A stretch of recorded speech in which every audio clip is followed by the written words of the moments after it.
Welcome to Conversations in the Closet with your host, motivational speaker, fitness expert, and fashion guru, Teresa Romer.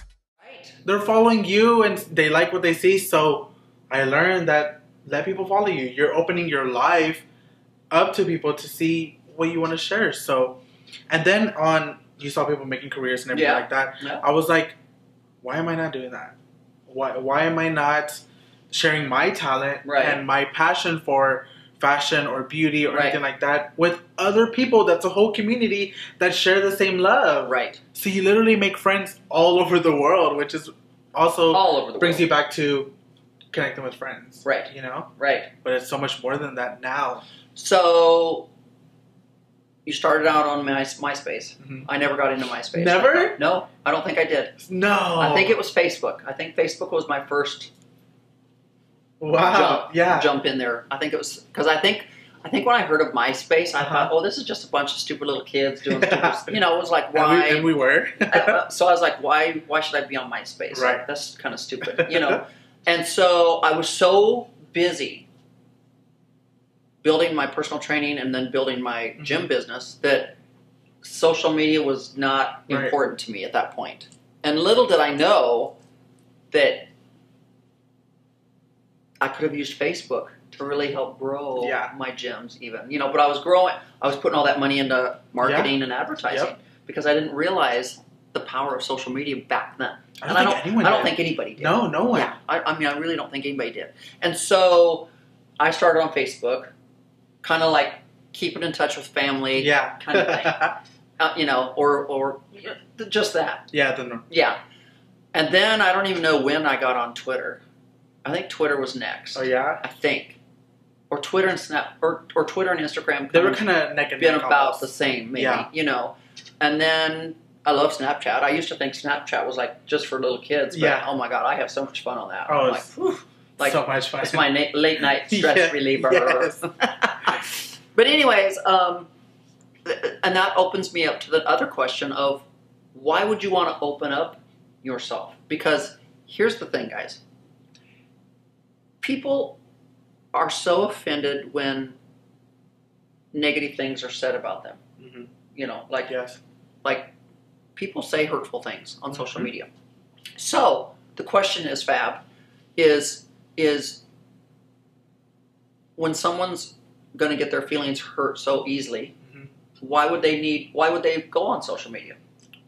Exactly. That's how I was in the beginning. I was such a kind of shy person. Like if anyone said anything bad about me, I would literally take it to heart, and I'd be so hurt. I'd be like, why is this person, like, I'm so nice, why would someone say something mean to me? Right. So it's kind of like good in a way because it builds your character, makes you stronger. Yeah. And now to the point when I see something, I'm like, oh, whatever. It's just literally someone's opinion. But there's still people out there. Yeah. I see it all the time. I read it all the time. But there's still people out there that literally, I get questions all the time from people. How do you not have your feelings hurt? Mm-hmm. How do you let these people say such hurtful things to you? And I'm like, there probably was a day also because like you, I was like, oh my God, I'm such a nice person. Mm-hmm. Why does this person say such horrible, horrible things about me? Exactly. Or to me, you know? I was like, what? And I think what happened, literally, I mean, I've always been somebody that, because I learned it growing up, not to care what other people thought because I was never going to be able to please everyone. Right.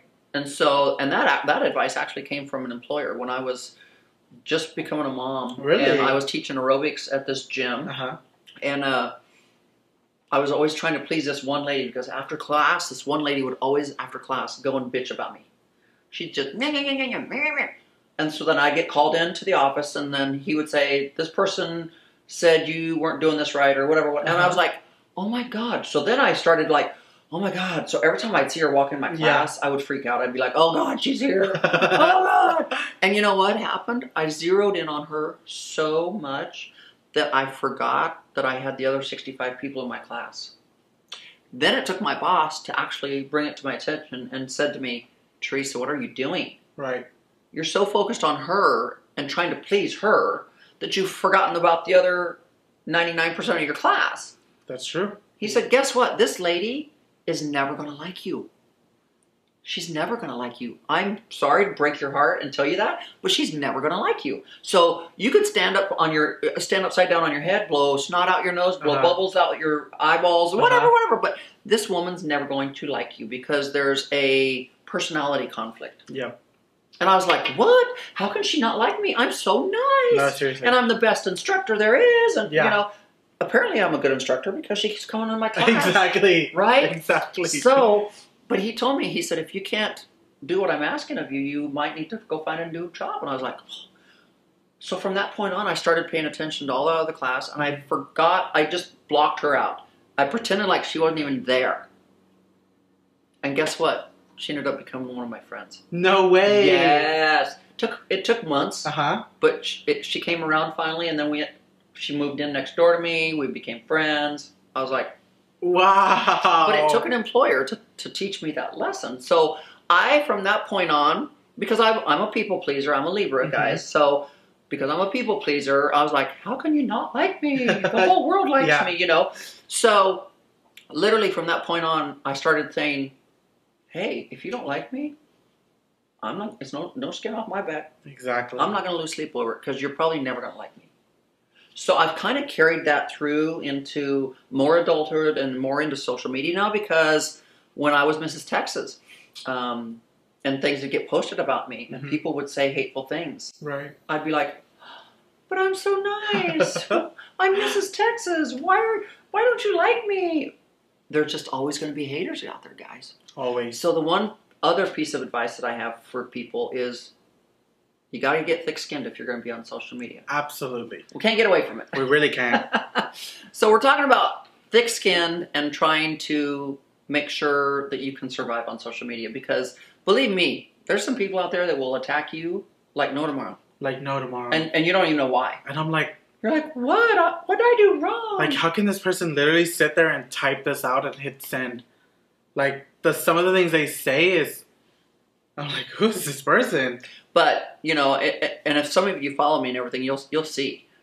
Some of my fans will, like, literally go after somebody. Attack. Like we did a post the other day for Instagram with the Bentley and the Rolls Royce. Yeah. And somebody came on there and said something very negative about me.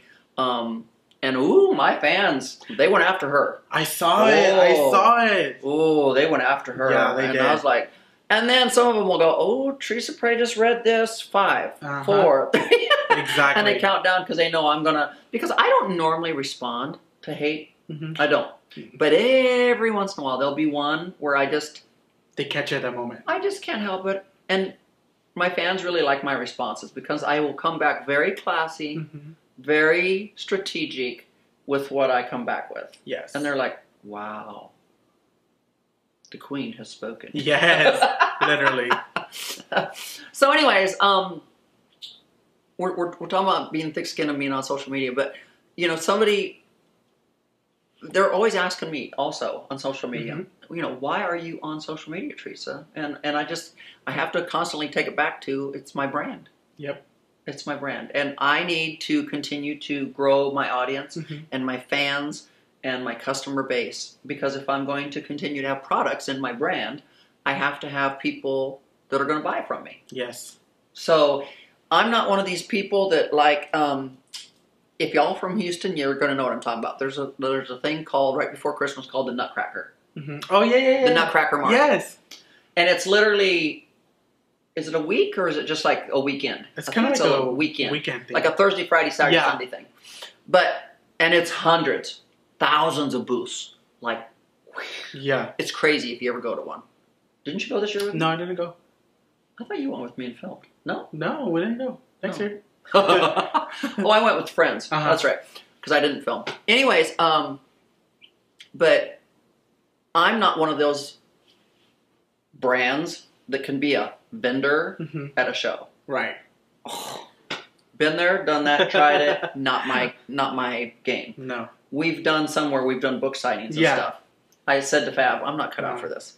I can't go and set up a booth and sit there. Now, there's some brands out there that's what they do. Yeah. They hit every market. Yeah. I guess that's called a market. Yeah, just doing markets. that helps them out so much. Well, yeah, they sell so much, you know. But I'm like, I can't do that. No. I'm not a booth girl. No. We literally sit there and we're looking at each other like, we're selling and everything, but we're just like, it's just, we could be doing so much more right now. Yeah.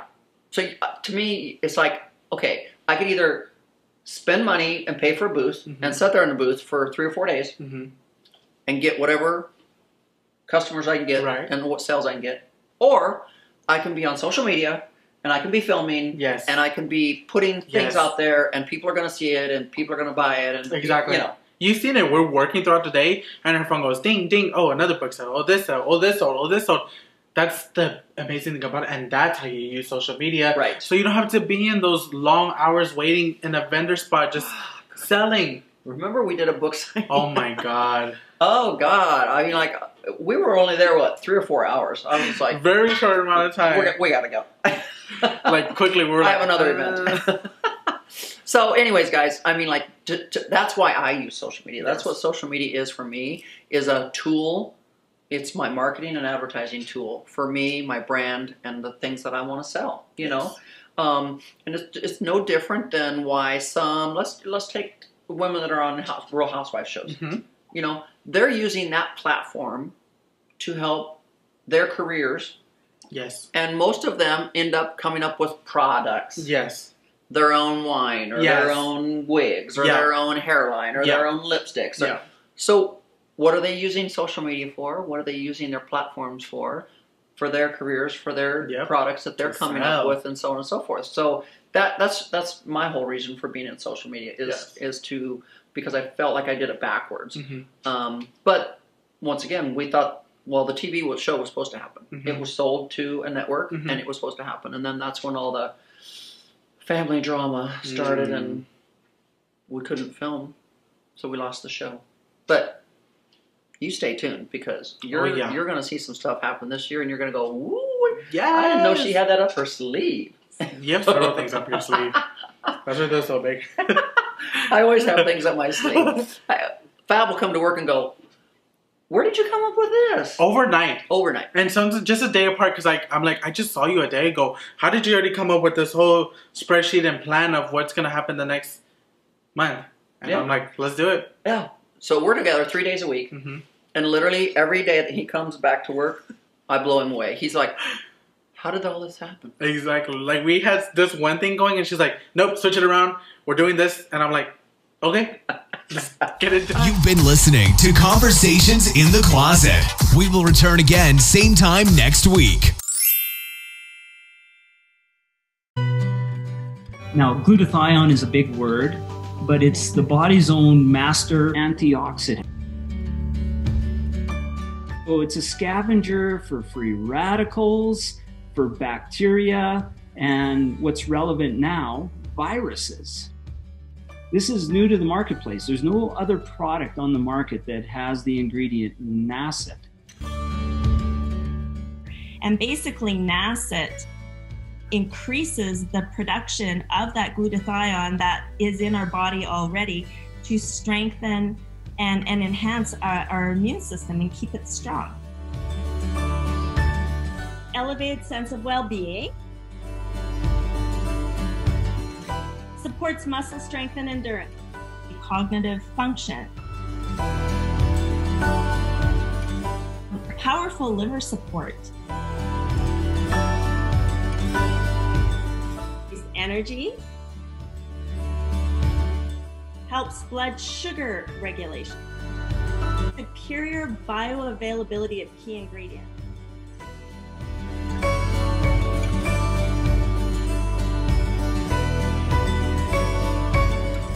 One of your best defenses against COVID is a strong immune system. Taking GSH Plus as a daily supplement does all that. And now we have the product out on the marketplace.